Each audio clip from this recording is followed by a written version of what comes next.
बज रहे हैं लेकिन ये बहू अभी तक सो रही है। बहू बहू उठ जा, देख सुबह के 9 बज रहे हैं। उर्मिला की बहू नैना दरवाजा खोलकर बाहर आती है। ओफो मम्मी जी, सुबह के 9 ही तो बजे हैं। अरे अब क्या मैं थोड़ी देर सो भी नहीं सकती? आपको पता है पड़ोस में कमला आंटी है ना, उनकी बहू तो 10 बजे सोकर उठती है। दूसरों की बहू से मुझे क्या लेना देना? जब तू रात को मूवी पर जाएगी तो सुबह तो अपने आप ही देर से आँख खुलेगी। हाँ तो क्या हो गया मम्मी जी? आज संडे है इसलिए कल हम दोनों घूमने चले गए और मैं अकेली नहीं हूँ जो देर से उठती हूँ। इस घर के कलेश से तो ना मैं दुखी हो गई हूँ। और आप इस दुनिया की पहली औरत नहीं हो जो सास बनी है। मेरी मम्मी भी सास बनी है पर आज तक मैंने उन्हें भाभीियों के आगे ऊंची आवाज में बोलते हुए नहीं सुना। क्या मजे से जिंदगी जीती है मेरी भाभियां माँ। ओफो, लगता है सास बहू का सीरियल फिर से शुरू हो गया है। मैं ऐसा करता हूँ, आज का नाश्ता बाहर से ही ले आता हूँ। मोहित बाहर से नाश्ता लाता है जिसे खाने के बाद उर्मिला घर के काम निपटाती है। फिर दिन के समय अपनी बहू से कहती है, नैना बहू तू दिन के खाने में कढ़ी चावल बना ले, बड़े दिन हो गए खाए हुए। माँ जी अभी तो नाश्ता किया है और फिर से खाना, ऐसा लगता है इस घर में खाने के अलावा कोई और बात ही नहीं होती है। अच्छा आप जाइए, मैं अपने आप बना लूंगी जो बनाना होगा। उर्मिला अपने कमरे में चली जाती है। फिर गुस्से में नैना अपनी माँ को फोन लगाती है। कहाँ फंस गई मैं मम्मी? तुम कहती थी जो करना है शादी के बाद करना, शादी के बाद रात को घूमने जाना, लेकिन यहाँ तो शादी के बाद भी अपने पति के साथ मूवी नहीं जा सकते। सुबह के 9 बजे नहीं कि सब मेरे दरवाजे पर आकर खड़े हो गए। और माँ जी उनको तो खाना बनवाने के अलावा कुछ आता ही नहीं। जिंदगी झंड हो गई है मेरी। हाय मेरी बच्ची, कहाँ फंस गई तू? और मैंने तो तेरी सास को इसलिए पहले ही कह दिया था कि तुझे खाना बनाना नहीं आता, पर पता नहीं क्यों तू सती सावित्री बनकर रसोई में घुस जाती है। रहने दिया कर, कोई ना कोई बहाना बना लिया कर। तेरी सास अपने आप काम कर लेगी। तेरी सास का ना सारा दिन घर पर खाली रहकर दिमाग खराब हो जाता है। तू उसे भी क्यों नहीं कहीं अपने साथ किट्टी पार्टी या क्लब में ले जाती? वहाँ की मॉडर्न लड़कियों को देखेगी तो अपने आप अकल ठिकाने आ जाएगी। तुम ठीक कहती हो माँ, मैं परसों जो किट्टी पार्टी है उसमें उन्हें अपने साथ ले जाती हूँ। अच्छा अब मैं फोन रखती हूँ, खाना खा लेती हूँ। तुम इतनी जल्दी दिन का खाना खा लेती हो मम्मी? अरे इन बहुओं को ना कस कर रखना पड़ता है।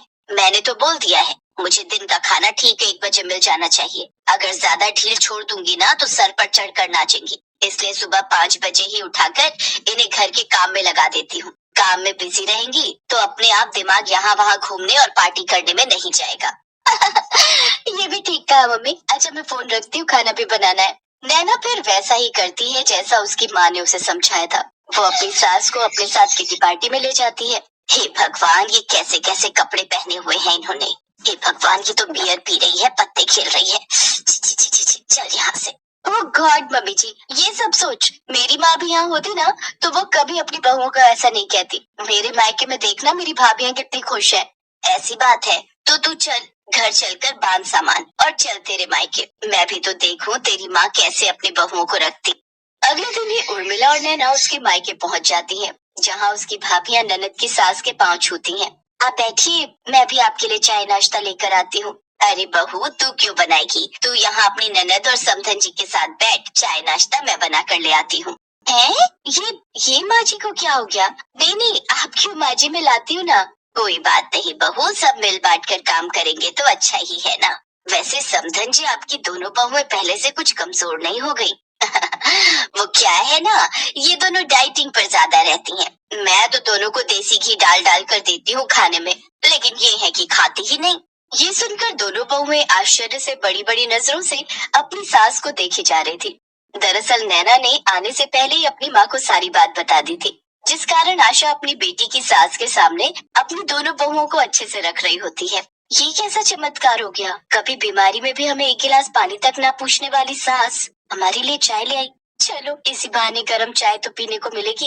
माँ जी खाने में क्या बनाना है बता दीजिए, हम बना देंगे। अरे तुम दोनों क्यों बनाओगी? तुम दोनों को तो आज अपनी सहेलियों के साथ मूवी देखने जाना था ना, तो तुम दोनों तैयार हो जाओ, खाने का मैं देख लूंगी। मैं तो अपनी बहुओं को बिल्कुल नहीं रोकती टोकती बहन जी। अरे यही तो दिन है बच्चों के खेलने कूदने का। देखा मम्मी जी मेरी माँ कैसे रखती है अपनी बहुओं को, और कितनी खुश है मेरी दोनों भाभियां अपने ससुराल में भी। उस रात नैना और उर्मिला वहाँ रुकती हैं। अगले दिन आशा की दोनों बहुएं सुबह सुबह उठ जाती हैं, लेकिन आशा उन्हें धमकाते हुए कहती है कोई जरूरत नहीं है अपने कमरे से 10 बजे से पहले बाहर आने की। लेकिन अभी तो समधन सो रही होगी। तुम दोनों जल्दी से सारा काम निपटाकर अपने कमरे में सोने की एक्टिंग करना, समझी? दोनों बहुएं वैसा ही करती हैं। उर्मिला जब नाश्ते की टेबल पर आशा से उसकी बहुओं के बारे में पूछती है, वो दोनों तो 10 बजे सोकर उठती हैं। ये सुनकर उर्मिला हैरान रह जाती है। अब उसे लगता है शायद वही अपनी बहू के साथ सख्ताई बरतती थी। नाश्ता करके वो वहाँ से चली जाती है, लेकिन थोड़ी दूर चलने पर उर्मिला को याद आता है कि वो अपना फोन तो वहीं भूल आई है। वो फोन लेने वापस आती है तो आशा और उसकी बहू की बातें सुन लेती है। माँ जी, वो लोग चले गए क्या? हमने सारा काम 5 बजे ही कर दिया था और आपके कहने पर ही अभी हम 10 बजे सोकर उठने का बहाना बनाकर बाहर आई हैं। अब आप प्लीज हमें डांटिएगा मत। तो आप मेरे सामने मूर्ति बनकर क्यों खड़ी हो? जाओ और जाकर काम करो, वरना हर बार जैसे तुम्हारी उंगली चलाती हूँ ना, इस बार भी चला दूंगी, समझी? तभी उर्मिला वहाँ आती है। पीछे पीछे नैना भी वहाँ पहुँच जाती है। अच्छा, तो ये सब एक नाटक था अच्छी सास बनने का। और तू नैना, तुझे तो मैं जालिम सास लगती थी, लेकिन देखा यहाँ तेरी माँ तो अपनी बहुओं को जला देती है। तेरी भाभियां सुबह 5 बजे की उठी हुई होती हैं और सारा घर का काम करती हैं, और एक तू है, इतना आराम मिलने के बाद भी रोती रहती है। नैना को अपनी गलती का एहसास हो जाता है और वो अपनी सास से माफी मांगती है। साथ ही आशा भी उनसे माफी मांगती है। अब नैना अपने ससुराल लौटकर अपनी सारी जिम्मेदारियां अच्छे से संभालती है, तो वहीं आशा भी अपनी बहुओं पर अत्याचार कम कर देती